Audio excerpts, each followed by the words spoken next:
ratio, the higher the CO will be. And most of the time, it's a fuel delivery issue problem. Okay.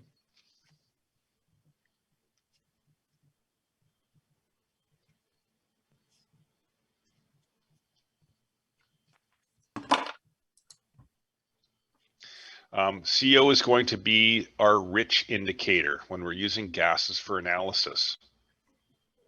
Okay, so Cole's notes, rich indicator. I'm going to throw some numbers at you, which I've emailed to you, or not emailed, but I put in that thing. And that was, what do we expect to see? Engine out number. The difference between, go ahead. 0.45%. 0.45%. Now, shouldn't it be 0? Don't I want a perfectly burned stoichiometric mixture? Before the CAT. Before the CAT, yeah. So pre-CAT is engine out numbers, pre-CAT. I'm going to use those terms interchangeably. And what I really need us to understand is two things at this juncture. When I have a perfect stoichiometric mixture on gasoline at 14.7 to 1, what we're doing is we're saying there's this much oxygen, there's this much fuel, and if I oxidize those, I'm going to end up with everything having someone to hang out with and leaving my combustion chamber with everything happy. If it's imbalanced, I've got a problem.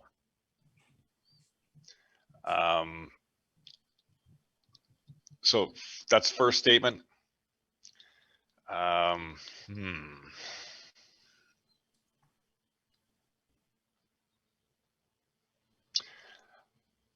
Obviously, if I have 0.45% CO, that means things aren't perfectly balanced, are they? Yeah. So why do you think that's desirable?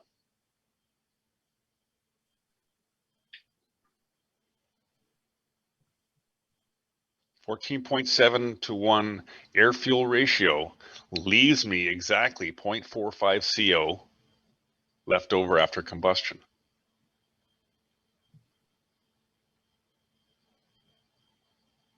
Why?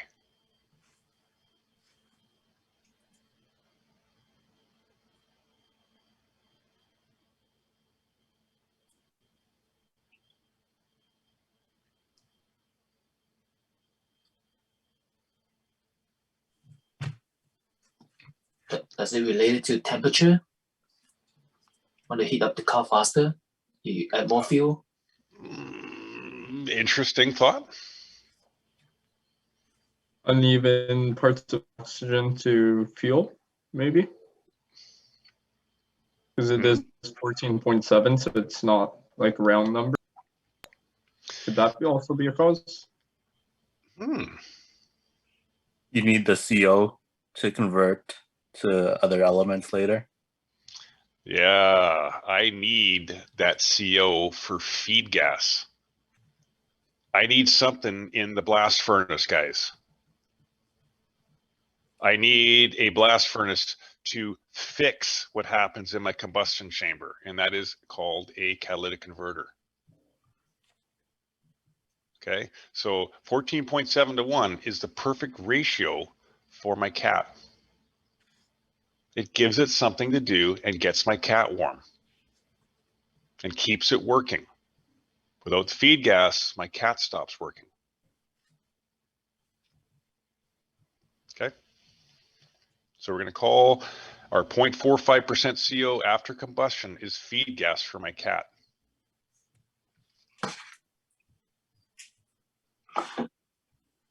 Any other questions with CO? What do you see on my slide here? This is the first portion of our graph. We notice that the CO is high when my air fuel ratio is rich. 10 pounds or 10 kilograms of air to 1 kilogram of fuel, right? And once we get to the stoichiometric area here, my CO is low. And when we get to the lean side and all the way over here, my CO is low because there's lots of oxygen available to combine with the CO to create CO2. High when it's rich, low when it's stoic, and definitely low the more oxygen it gets. Is that clear?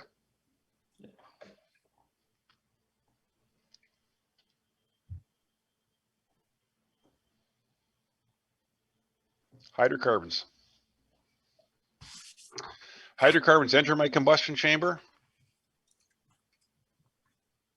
And if they're not involved in combustion, they leave in the same form they entered. Pretty straightforward, right?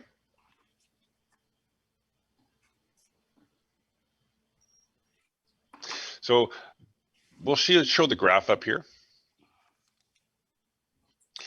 The harmful part of this is when hydrocarbons are leaving my tailpipe, we get that photochemical smog, forms with NOx, nitrides of oxygen, sunlight, smog is formed, and it's not a good thing.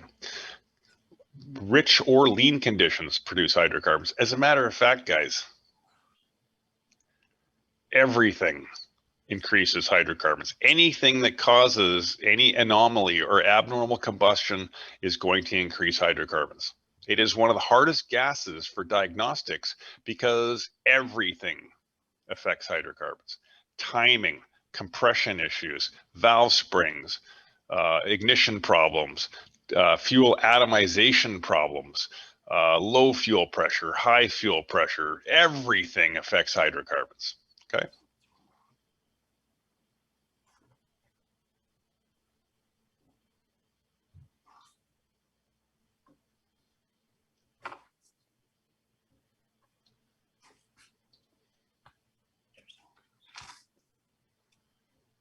So would that mean that, for example, when you have lean condition, you'd also have high hydrocarbons? Correct.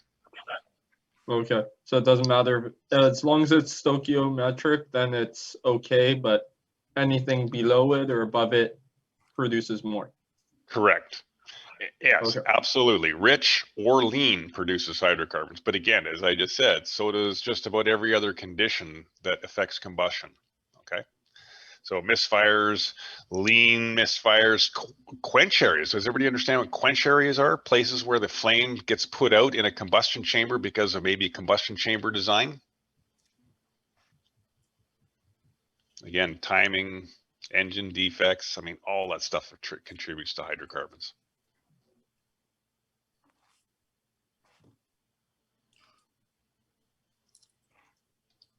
So let's put another graph line into the picture here. It's not exactly the lowest at stoichiometric, but it's pretty low. I can live with that, and I can deal with that in a catalytic converter. Okay. The richer I go, we go up again, right? The leaner I go, up to the point, it's just going to keep climbing. So I call this the smiley face, right?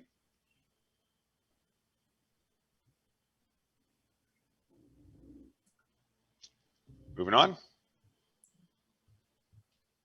Yeah. Anybody got their formula in front of them? What is typical engine out number? 100 to 150 ppm. 100, 150 ppm. Yes, parts per million. That's how this is going to be measured.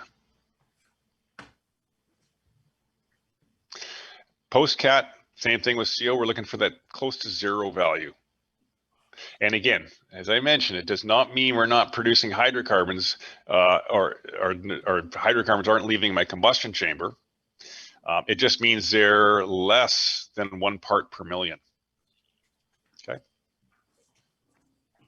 So you want to have 100 to 150 ppm of HC? 100 to 150 parts per million of hydrocarbons are normal engine out numbers.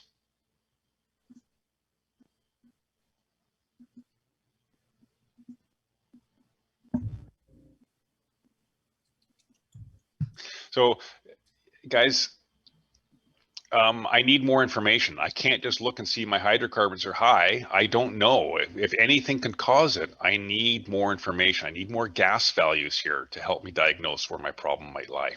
Okay. Also, quick question: the 100 to 150 is pre-cat, right? Yes. Okay. Post-cat is 0. 0.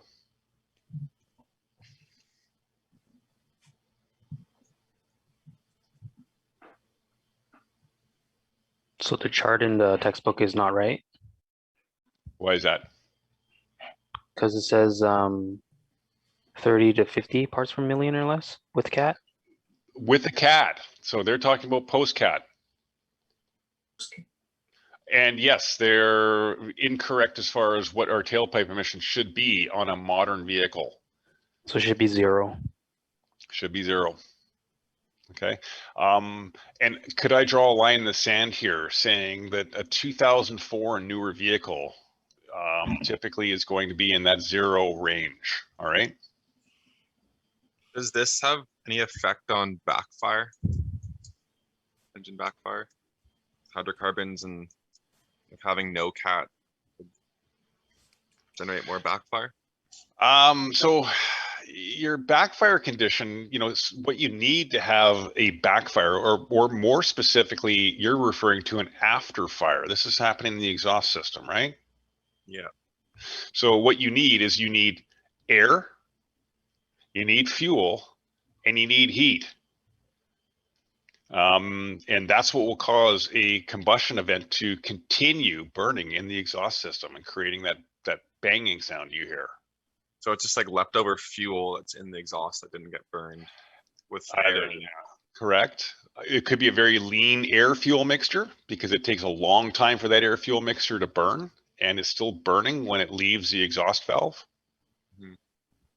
Could be air charge in the exhaust system. It still has, it's just looking for some heat to continue combustion, and you'll hear it backfire at that time.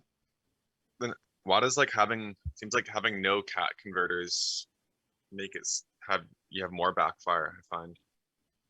Does like the cat converter like trap fuel and stop it? So cat's going to do a couple things. It's going to create a little back pressure, right? A little bit of back pressure is going to keep my oxygen in the combustion chamber rather than let it out of the combustion chamber. Okay. So you're definitely gonna get more backfiring if you don't have a little bit of back pressure that's gonna keep it there. That make Like, sense? Yeah, but you don't really want back pressure in general for more efficiency and power, do you? So there's a lot going on here. Okay.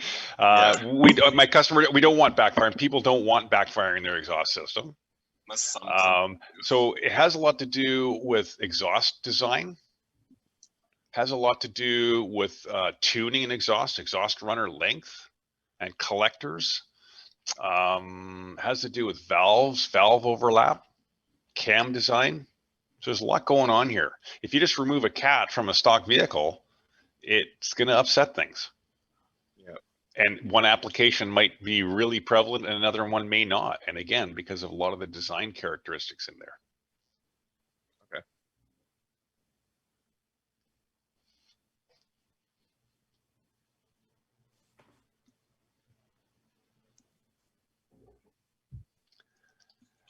So other hydrocarbon sources, guys, are anything that has to do with fuel delivery. We'll talk about this with Evap systems and some of the issues we have. I think that's our next chapter tomorrow. And I'm going to call these fugitive hydrocarbons that aren't going through the combustion process yet, but are yet escaping to the atmosphere. So on our vehicle, that's our Evap system, fuel tank, and that sort of thing. But it doesn't just stop there. Obviously, the fuel has to get to the fuel station. It has to be pumped into the ground, and then we have to pump it into our car. So what's happening with the entire contents of this air laden with hydrocarbon vapor? Where's it going? Atmosphere. It's getting pushed out into the atmosphere. Unless you have a vehicle that has some enhanced stuff. And I think it came out in about 2003, 2004, somewhere in that range. Your textbook does talk about that, where we talk about an ORVR system. Or state of California. I don't know if any of you guys ever went down to the state of California and tried to pump gas. What a pain in the ass. It would recover the fuel vapor coming from your tank. So you'd have to push the fuel nozzle on, create a tight seal before the nozzle would let you start pumping. And then as you pump fuel, it's taking the hydrocarbon laden air and taking the hydrocarbons out of it, filtering it out, and actually reselling your gas vapor back. But we have other systems that do that for us now in a production automobile, not as part as a gas pump. No wonder everyone I know that's lived in California complained. Yeah, and I honestly, I haven't filled up down in California for a while because we have vehicles that have systems that now will recover it themselves using our existing equipment and adding some other things in there, maybe a larger canister. When we fill up our fuel tank now, we create an aspirating effect and it pushes those vapors into our canister rather than pushing it back out the fuel nozzle. So I don't honestly know, but I remember going down to California years ago and what a pain in the ass it was. I wasn't used to using it. I couldn't understand. The gas attendant actually had to come out and show me how to use a fuel nozzle. I felt really stupid. So I don't know if they're doing that or whether they've improved the technologies, the pump, and made it a little bit more seamless. But it was awful. I can try and see if my friend down in Orange County still knows if Still like that. that's still happening, but I'd like to know. I'd be cool yeah, to. I'll ask. And maybe see if he knows someone that's old enough to remember if it's easy now. Maybe remember someone that maybe I just had a bad gas pump, but I think it was pretty. Maybe. Pretty bad. Okay. So guys, we have oxides of nitrogen now. So oxygen and nitrogen, we're breathing it in right now. We're all actively absorbing oxygen and breathing in nitrogen and then exhaling it again, right? So why doesn't oxygen and nitrogen combine in the atmosphere? Because it takes heat and pressure for oxygen and nitrogen to bind. And if I get enough heat and pressure, oxides of nitrogen are going to form. It's just as simple as that. If I keep below that magic threshold of 2,500 or 1,370 degrees Celsius, we don't get that much nitrogen bonding with oxygen. So pressure and temperature are forcing them together. And again, when we combine that with the hydrocarbons and sunlight, we are getting that smog. Smog term comes from the word smoke and fog.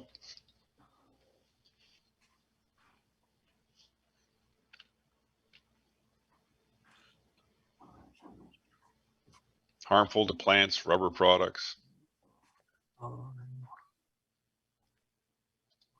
And this is what is combining. Sorry, How can is you it- go back for Yeah, like I just yeah, 2 I seconds? sure can. I sure can.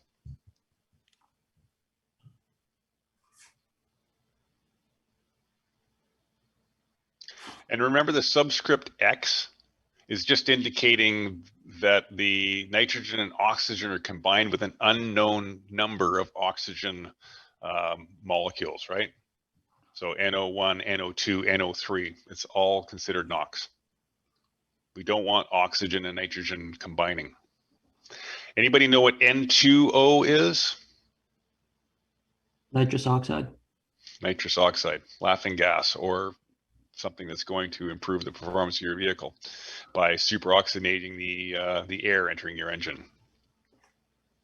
You know where you can buy that? Yeah, any speed shop. Like, is there any like gas shop I can go to?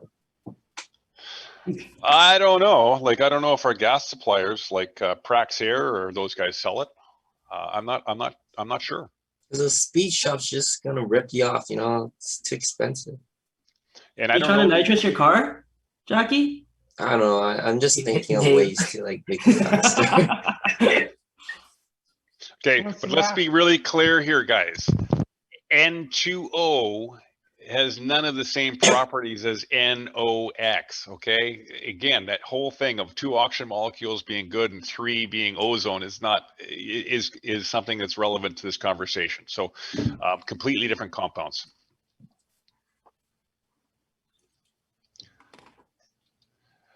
So this is the air. This is what's entering my engine. So the air and the nitrogen and oxygen combining under high pressures and temperatures of combustion. So the trick here is I need to make sure my combustion temperatures stay low. But the bummer is, guys, if I want power from my engine, I want high pressure and high temperature pushing my piston down. That's what gives me more power. So it's a bit of a conundrum, right?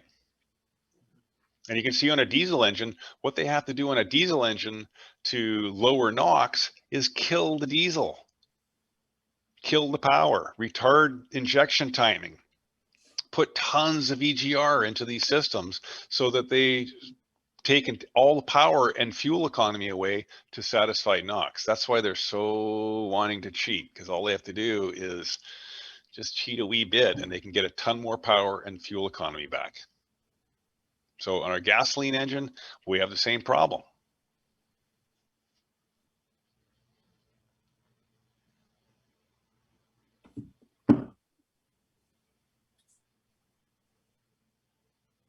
So that takes the pressure and temperature to get these to form.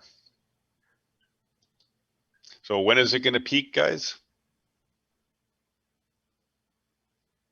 13.1. It's going to peak slightly on the lean side of stoichiometric.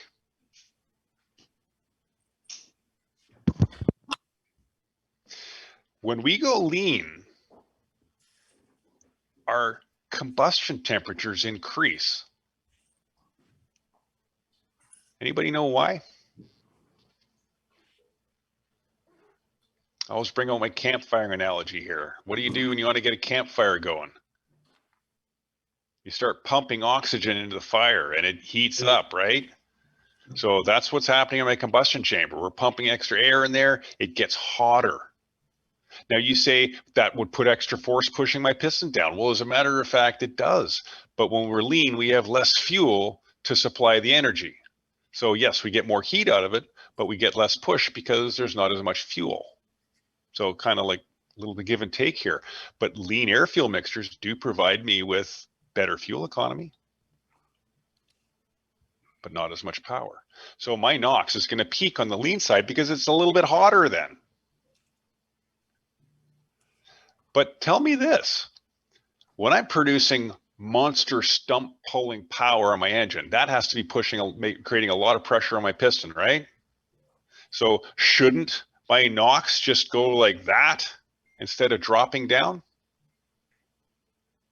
I don't understand. You guys will have to explain this one to me. I've been teaching this for years. I have no idea why my NOx would drop off when there's no oxygen on this side.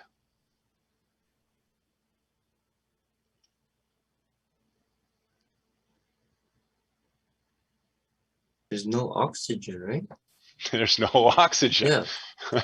I can't Too much create fuel. NOx if there's no oxygen to combine with the nitrogen. So on the power side of things here, NOx isn't an issue because there's nothing there for it to bind with. Nitrogen has no oxygen left. Okay. So this is what I'm typically going to see. NOx drops off on the rich side and it drops off on the lean side. Why would it drop off after it peaks here? There's lots of oxygen. No more Not fuel to enough maintain temperature. the heat. I'm losing the temperature and heat because I don't have enough fuel to create those pressures. So it's either got too much fuel and not enough oxygen, or too much oxygen and not enough fuel for heat. I have not enough fuel to generate heat Right. when it's lean, right? It's not going to generate the pressure because it doesn't have enough fuel to generate the pressure. Over here, I got enough fuel to generate all kinds of pressure. I just don't have any oxygen left over to combine with the nitrogen to create NOx.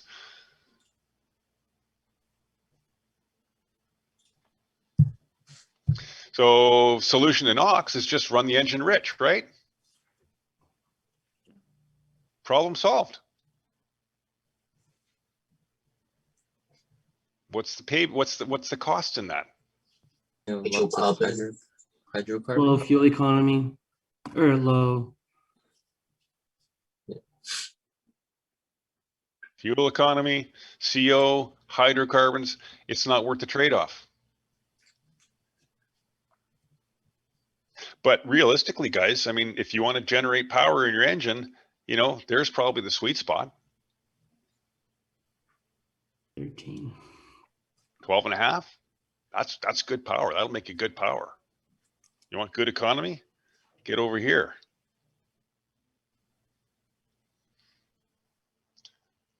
You want your cat to work? Stay at 14.7. So guys, the bottom line is efficiently operating engines produce NOx. They do. So we accept it. And we do one of two things to deal with NOx. We either stop its formation by lowering pressures and temperatures in the combustion chamber, or we after treat it. Okay. So what would be something that would be a pre-treatment device that would affect its formation in the combustion chamber? EGR. Absolutely. So, If I introduce an inert gas back in the combustion chamber, what are we displacing? Oxygen. Air and fuel. Fuel. So if I have less air and fuel in there, I'm going to have less push on the piston, less pressure, less temperature, done, fixed. Now, the only problem is, what if I want power? I got all this EGR gas in there. If I want power, I got to take the EGR gas out, let it cycle through, put a fresh air fuel charge in there. I've got power again. So on acceleration, I'm going to get rid of my EGR. I'm going to turn it off. But for cruise, we're going to pound the EGR to this engine, 6 to 10%. Now, I can leave exhaust gas in that combustion chamber with other methods too, right?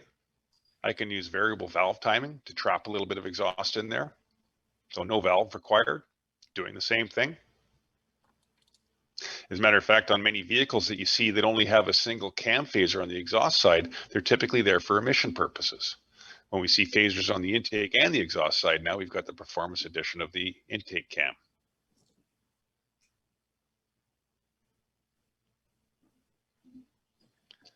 What else do we need to know about NOx, guys? Wait, did we say earlier that NOx was what pushes the piston down? Oh. No? Okay. No, it's the nitrogen that pushes the piston down. Oh, okay, right. That's what it was. Okay. And the NOx is formed when the pressures and temperatures would allow it to exceed 1370 degrees Celsius. Okay, I see. So you can see why idle condition doesn't produce many NOx, right? We could still have, you know, pockets of NOx being produced, you know, just based on the volatility of what's going on in a combustion chamber.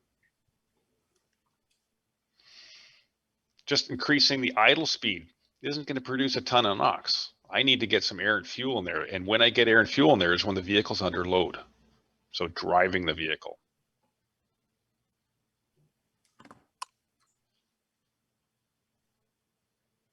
So I discussed catalytic converters. I haven't discussed catalytic converters. Excuse me. I want to discuss catalytic converters. A three-way catalyst indicates it can strip nitrogen and oxygen apart in a catalyst process.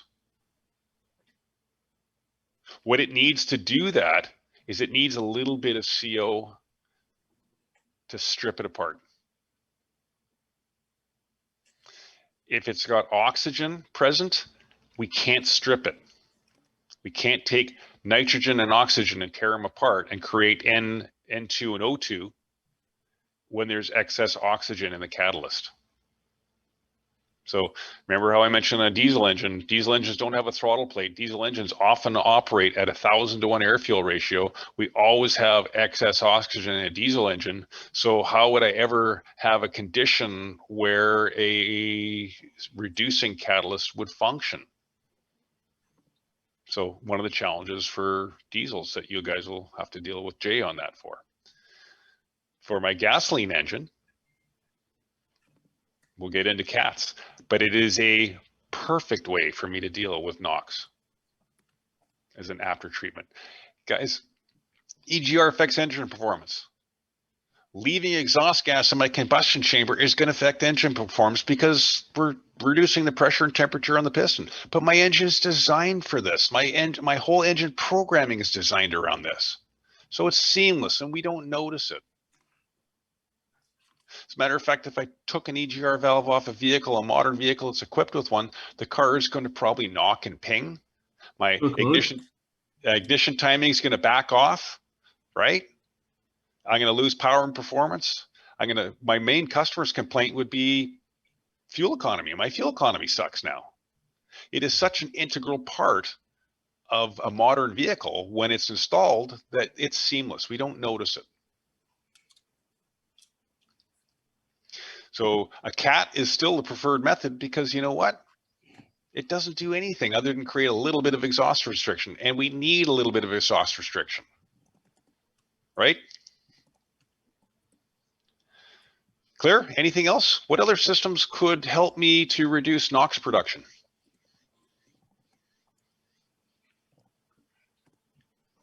Timing profiles, guys. If my ignition timing happens more advanced, we're going to generate more pressure and temperature. Increase NOx production, yes.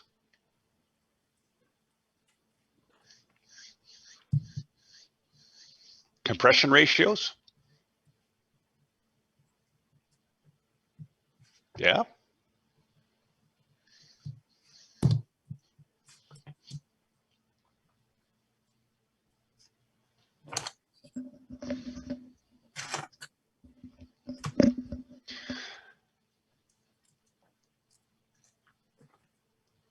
So guys, tailpipe with a catalytic converter, 50 to 75 parts per million. Pre-cat numbers, depending on engine load, could be in the thousands, 2,000. EGR equipped vehicles would drop it down to about 700, and then my cat would finish it up down to that 50 to 75 parts per million.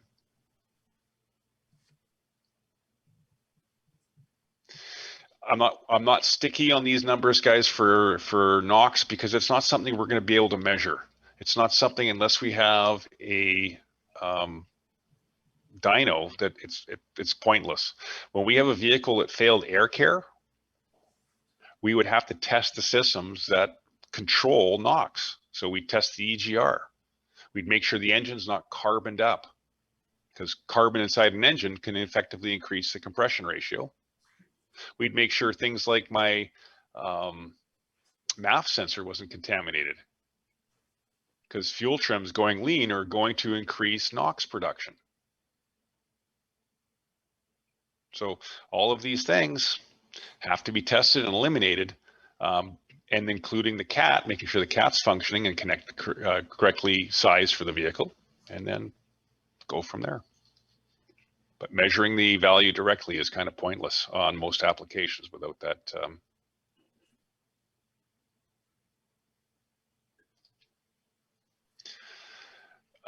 The effects of NOx, guys, that hydrocarbons creates that photochemical smog.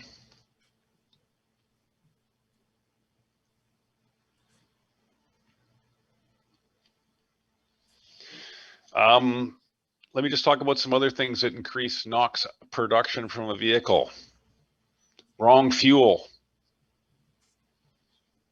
Needs 91 octane.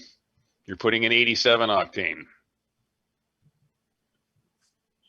Abnormal combustion increases NOx through the roof. Think of the pressures and temperatures that would punch a hole in a piston. What do you think that does to NOx values?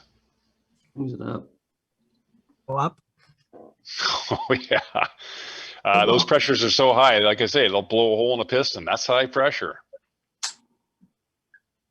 As I mentioned, lean air fuel mixtures. Remember, when we get too lean, it's not an issue anymore. NOx production drops off, but we go to the lean side, NOx production increases.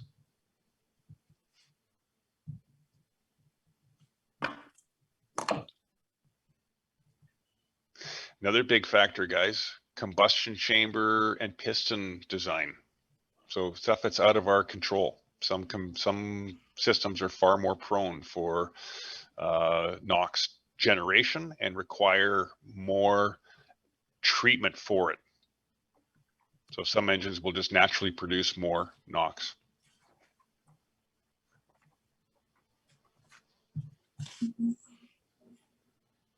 Okay, guys, we're moving along. Carbon dioxide.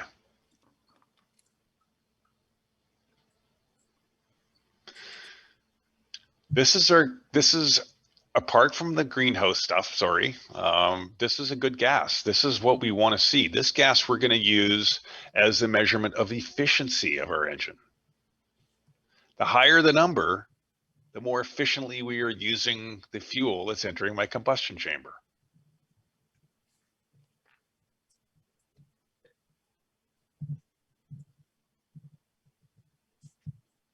So if I lose efficiency, in other words, I have a rich condition or I have a lean condition, what's that going to do to my fuel efficiency, my combustion efficiency? It's going to drop.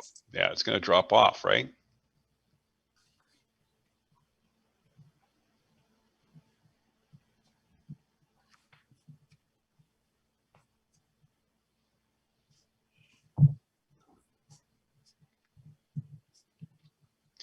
And here is another, this looks a lot like the NOx, doesn't it? Yep.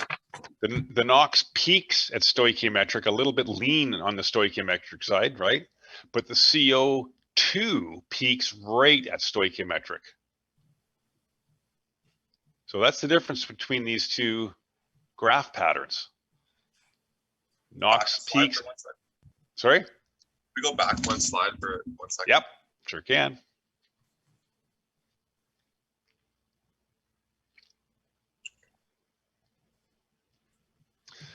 So remember, I made a couple of comments. The first comment I meant is, how do we reduce CO2 production in a gasoline engine? We burn less fuel. We create smaller engines that propel a vehicle down the road, a larger vehicle down the road. So just reducing our engine size reduces the amount of fuel we burn. Okay, and that's the trend for every manufacturer, except for high-end vehicles, right? AM63, you're still making a 6.3 liter bi-turbo two-door sedan. That's probably a lot of fun to drive.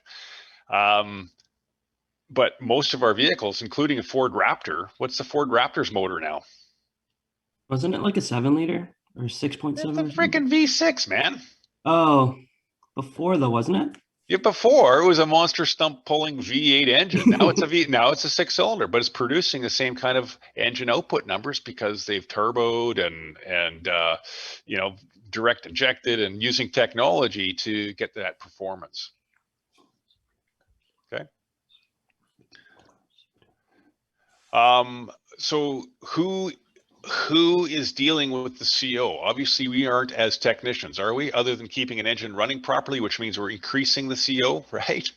So who is in charge of making sure that our CO2 is staying at a reasonable level for automotives? It's the Manufacturers. Correct.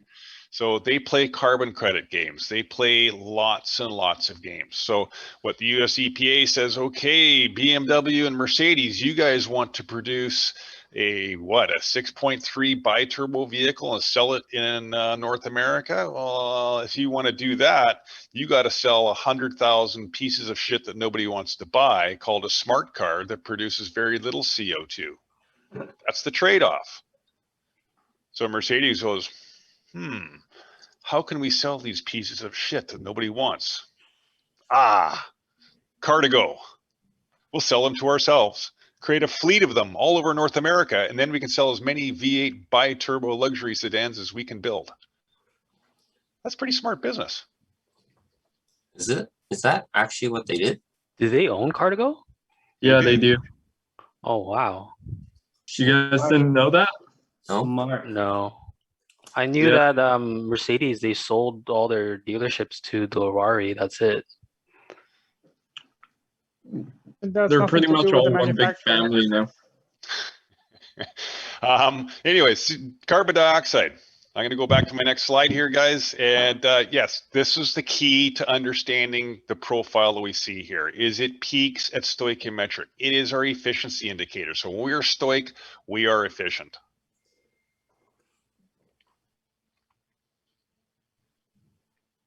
So what do we want to see, guys? We want to see probably around 14 pre-cat. What happens after catalyst? Higher than pre? It goes up. It goes up. Because we're going to take some of the CO that's leaving my combustion chamber and oxidize it and create CO2 in the converter. So my numbers will go up after conversion. And we got a lot more to talk about with cats. Trust me, guys, we're just scratching the surface today, but we'll talk about how they work and, you know, all the good stuff coming up. So what are the Coles notes here, guys? Efficiency indicator. It peaks at stoichiometric. It drops down on either side of stoichiometric, rich or lean, because we're not as efficient.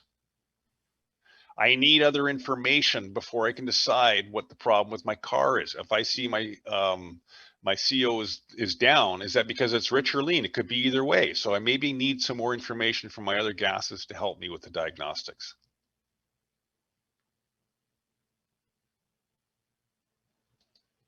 Next, we're going to talk about O2.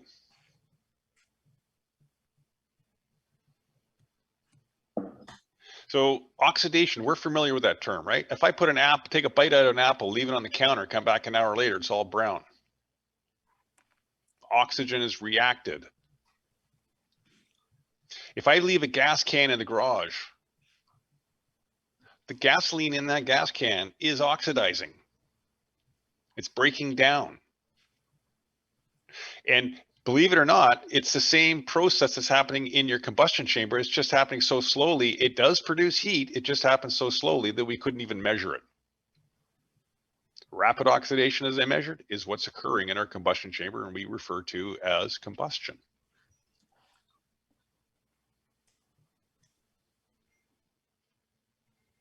Highly reactive, non-metallic element, the most abundant element in our atmosphere. And let's introduce another part of our graph here. So how are we measuring oxygen? Percent. In percent, absolutely.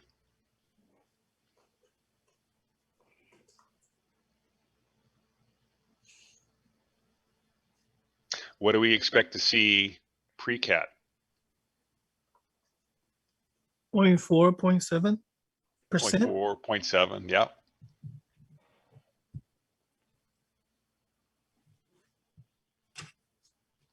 Post-cat, you'll notice I don't have a number there.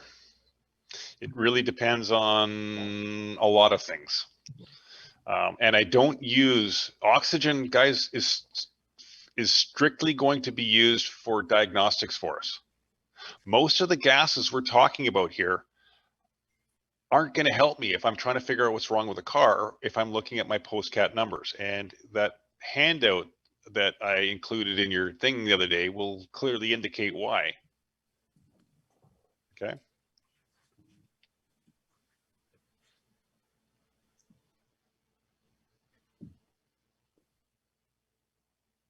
So what happens during combustion, guys, if I have a rich air fuel mixture, my CO is going to bind with as much oxygen as it can because it wants to become CO2, right? So on a rich mixture, there is no oxygen left over. Lean mixture, my number starts to climb. I have excess oxygen on the lean side. So could this be used to tell me something here? CO is my rich indicator. Oxygen could be what? Lean indicator. Lean indicator. So if my CO is low and I saw my oxygen was high, chances are I've got a lean condition causing my CO to dip down. So I can start using the gases to help me with problems.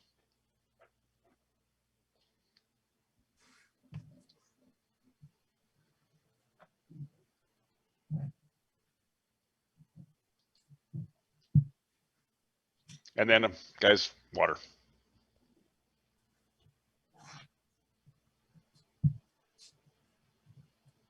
We don't see water dripping out of tailpipe, do we?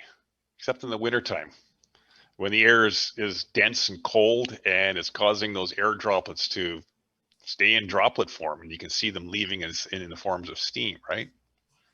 But in the summertime, we don't see it. But it's producing a tremendous amount of water.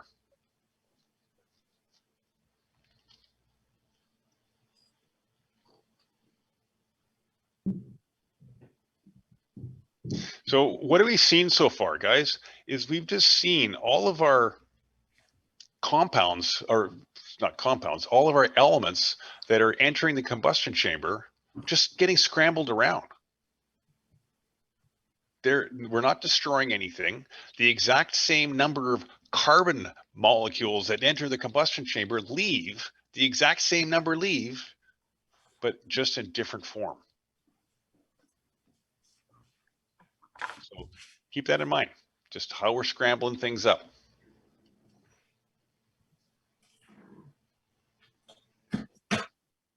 And our oxides of sulfur.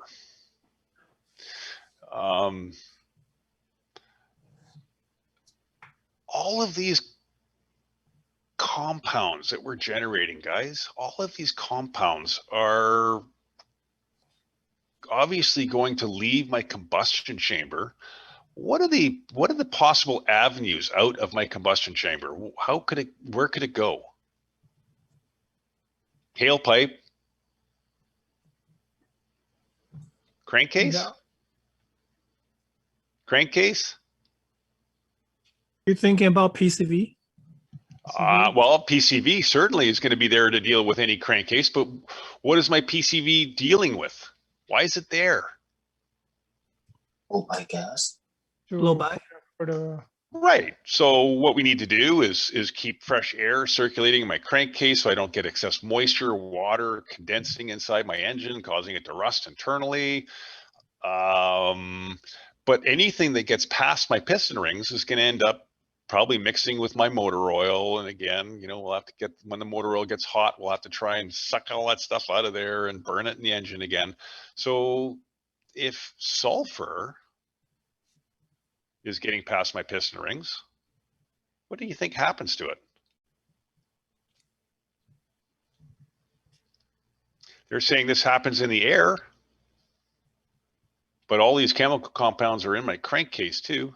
So could I be forming sulfuric acid inside my crankcase? The answer is absolutely. So what do you think an important additive in motor oil is? Base. Yeah, something that's going to neutralize that acid.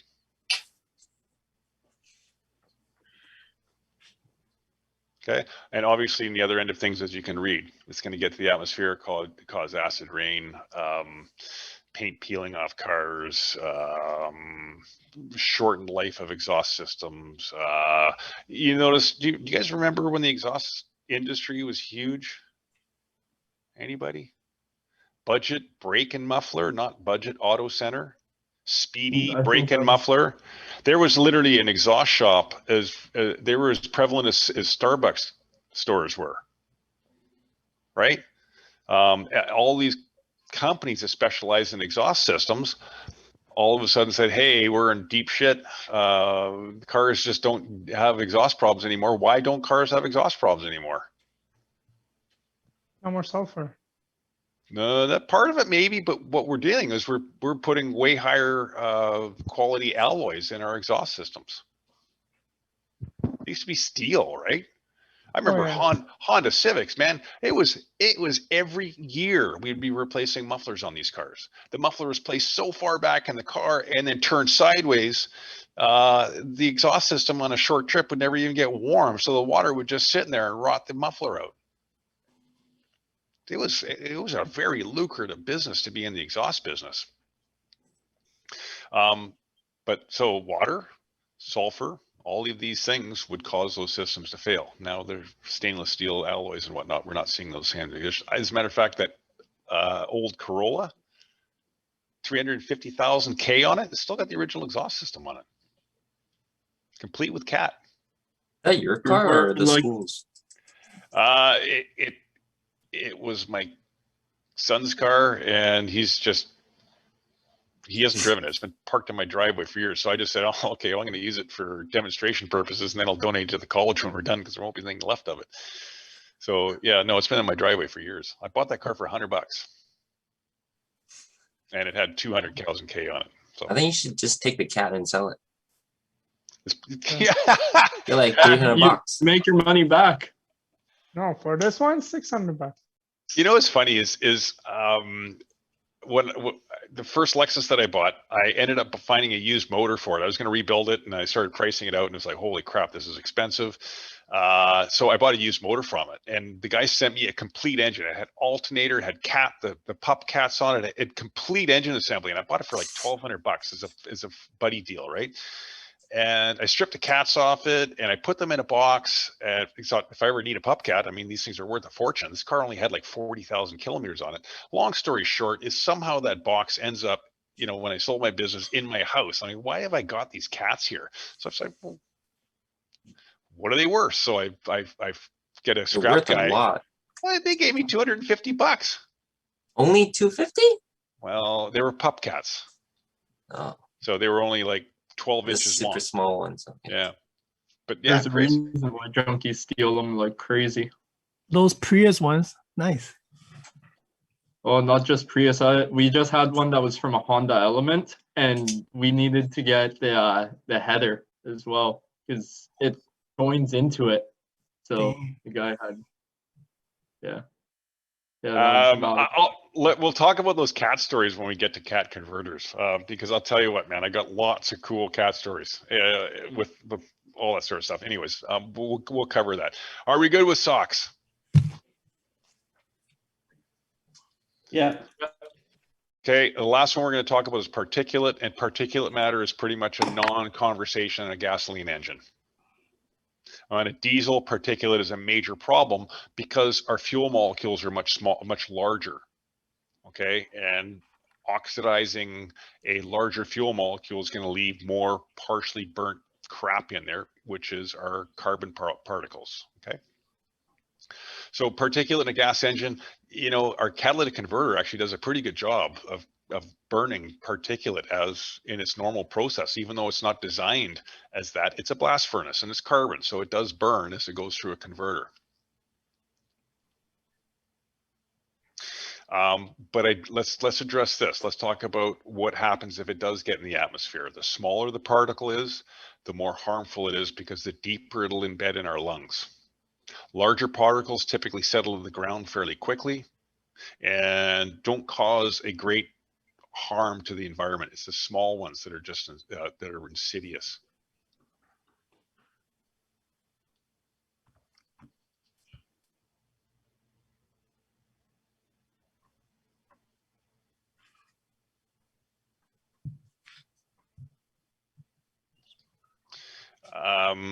Again, I think I mentioned to you guys, if you don't mind, I'm going to skip by this because we're not talking diesel specifically unless there's something that's kind of interesting.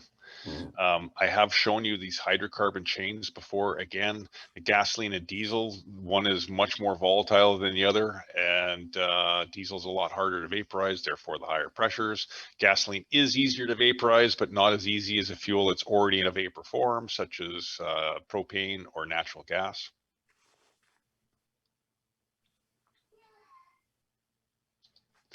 And this is critical, guys. If I can't atomize the fuel into literally, if you, and when we use the word atomize, we're talking about getting it down to a bare atom, right? That would be ideal because then we'd have oxygen able to react under the pressure and temperature that we're going to present in the combustion chamber, and we're going to have complete combustion. But that, you know, that atomization, there's going to be smaller droplets and slightly larger droplets. There's always going to be a little bit of hydrocarbons left over. We're never going to get this perfect world going on in there. But if my atomization isn't doing its job at all, I'm screwed. How do we find an atomization problem on a car? Engine? Like too much gas in the chamber? How would I identify an atomization problem? How would I diagnose an atomization problem? I probably, if I had a gas analyzer, I'd probably notice I'd have elevated CO and elevated hydrocarbons, and my engine might idle a little bit rough.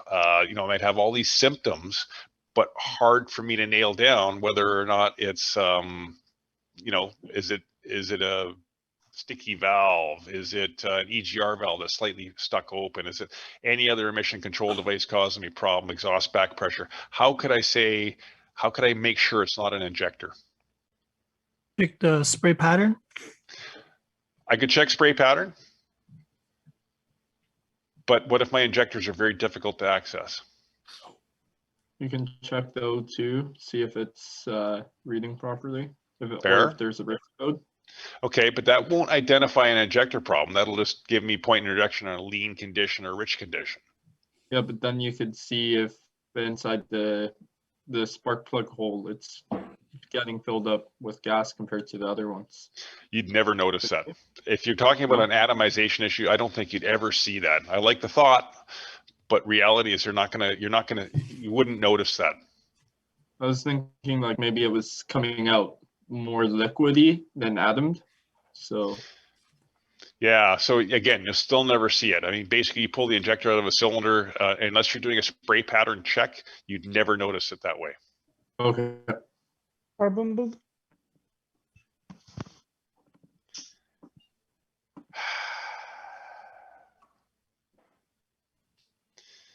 I got 12:56. I've got till 3 o'clock. I was hoping to be finished in about 4 minutes. I need the answer. How do I diagnose an injector if I suspect a spray pattern issue? I've CO done this. level. I've done this in front of you. Okay, go get your CO meter and hook it up and tell me. Oh, amp tap. The balance test or whatever, where you Check the RAM. A volume test? Absolutely. My injector balance test. Right? It's a really Yeah. powerful tool to help me discover whether or not I got a problem with atomization. Okay. the pressure drops where you write them all down and then compare the one. That's right. So if I had one that was didn't have the same pressure drop, typically when it's plugged up, it doesn't have the same spray pattern. It's going to spray less fuel. I would see less pressure drop.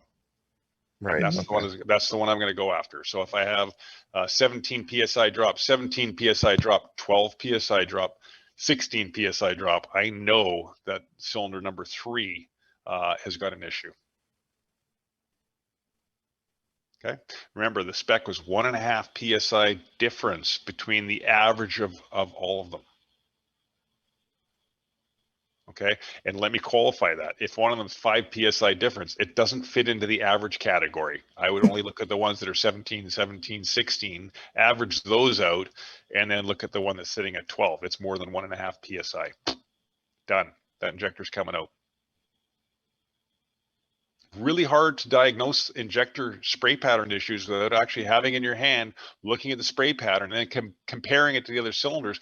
But even still, I don't know if they're still delivering the same amount of fuel, because how do I know? So that's the power of having the injector open for a specific period of time and seeing the pressure drop. Okay. Would the pressure drop be lower than the other ones, or is it higher?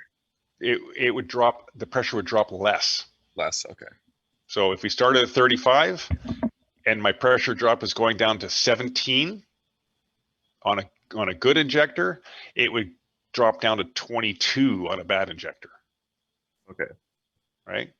For the same length of time opening, less fuel spraying out, therefore my pressure drops down less. Okay.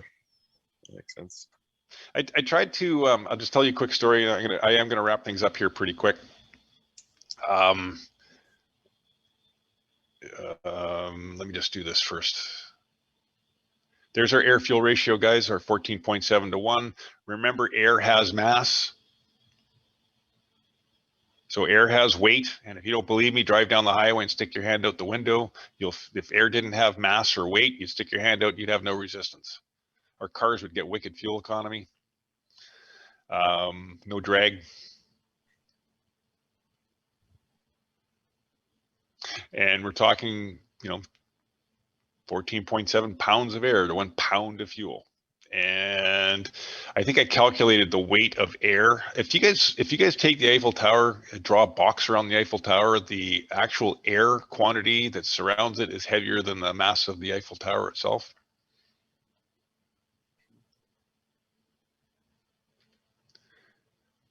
What I'm trying to do here is get to this last section so that we can do an exercise tomorrow. So here we go.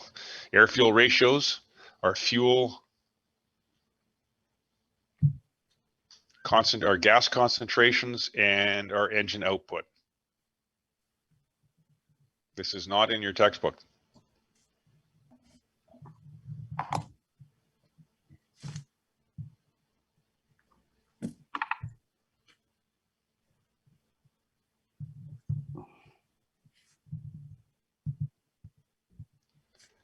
$12.5 to 1, we've got the best power, worst economy, lowest NOx, highest CO, and hydrocarbons are elevated. It falls right into place. If you could follow what we were talking about today, all of these numbers are spot on with what we expect to see with that graph we looked at.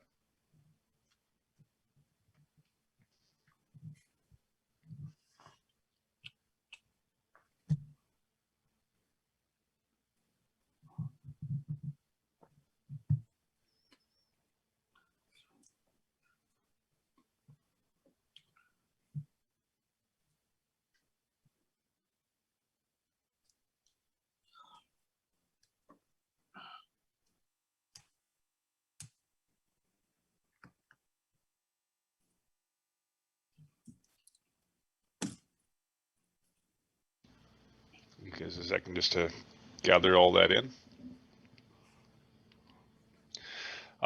Guys, what we're going to be talking about tomorrow is just continuation, right? We're going to continue talking about, we'll finish up this conversation.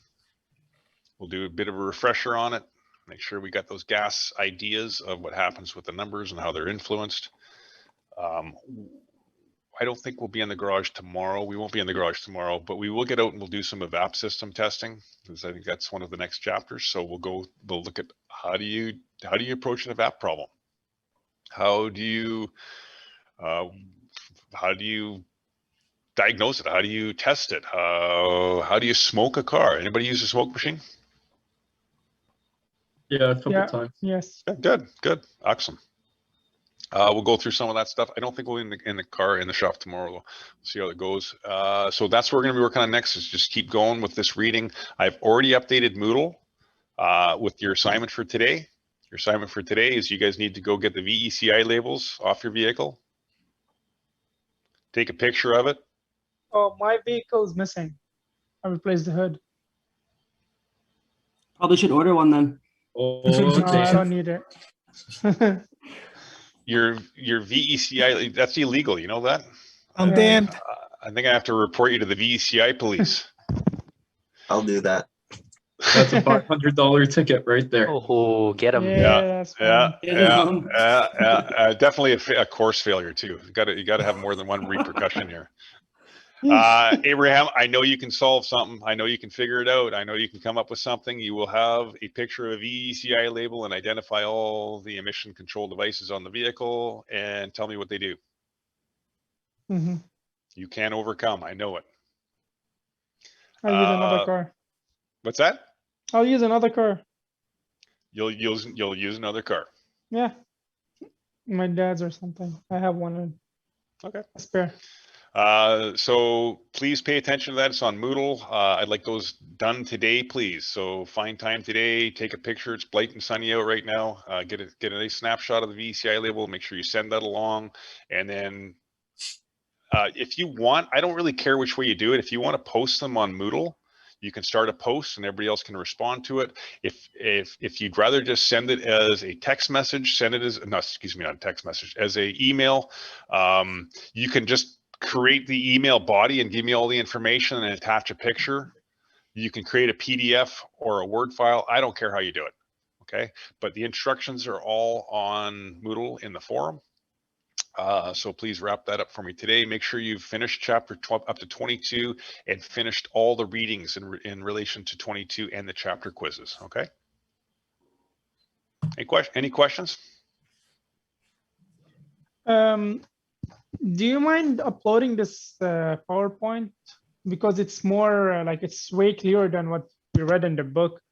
Maybe we can go over it again. I wrote all the points, but I would like to read it, like, if that's possible.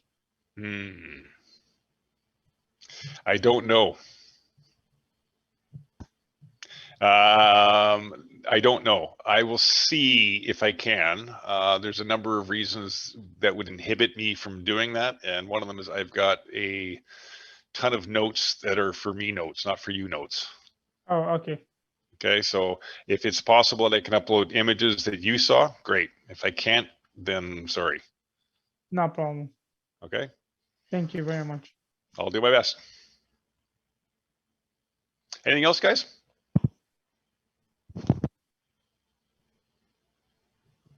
All right, well, I'll hang out for a few minutes if anybody's got any questions. Other than that, I will see you guys bright and early tomorrow morning, and please get that assignment in before it gets too late so I don't have to stay up all late looking at what you sent me.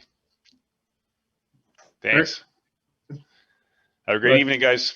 All right, thank you. Thank you. Thank you. Guys. Well,